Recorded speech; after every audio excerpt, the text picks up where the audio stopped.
អ្នកបងប្អូនទេសភាពយ៉ាងស្រស់ត្រកាលនៅក្នុងគម្រោងជីបម៉ងមួយកន្លែងស្រស់ស្អាតណាស់បងប្អូននាពេលព្រឹកចាម៉ោងខ្ទង់បូមជាងនេះឃើញថាស្អាតមែនតើហ្មង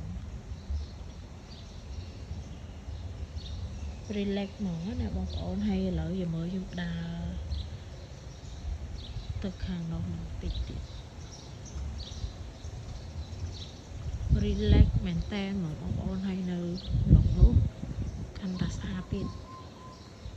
ប្លុកនោះខ្ញុំដូចជាធ្លាប់ថតឲ្យបងប្អូនមើលដែរខ្ញុំឈឺក្បាលពេកហើយដល់ពេលហើយចុះមកមើលទេសភាពនៅនេះមិនតិចបងប្អូនចាឥឡូវមានអារម្មណ៍ថាធូរពោះក្បាលផ្ដាសាយដល់ពេលអញ្ចឹងទៅខ្ញុំលេបថ្នាំទៅមួយគេទេសភាពស្អាតណាស់បងប្អូនអូខ្យល់បក់ល្វិចល្វិច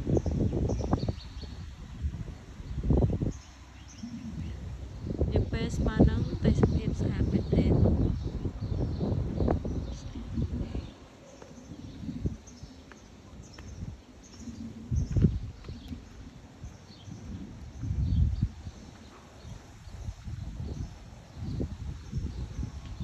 ស្មៅឡើងឃីវហើយអ្វីដែលខ្ញុំចង់លើកជំចែកម្លែកនៅ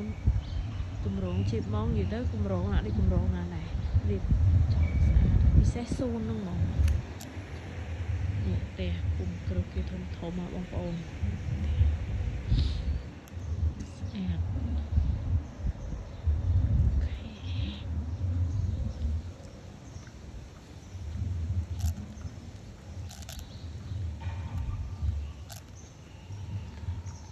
ព្រឹកថ្ងៃហ្នឹងថ្ងៃទី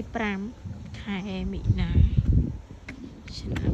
2025មួយចាស្អាតមែនតើបងប្អូនអូយចា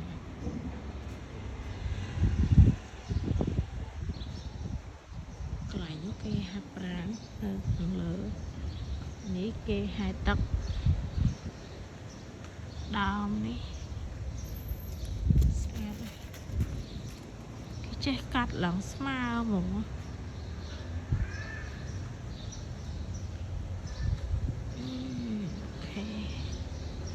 ប៉ុណ្ណឹងទៅធូរខួរក្បាលបន្តិចនេះបងប្អូនថតពីនេះទៅថតបដោយថ្ងៃស្អាតមែនតើអូយ relax ទឹកហ្នឹងគេដាក់អំបិលប្រៃមកប្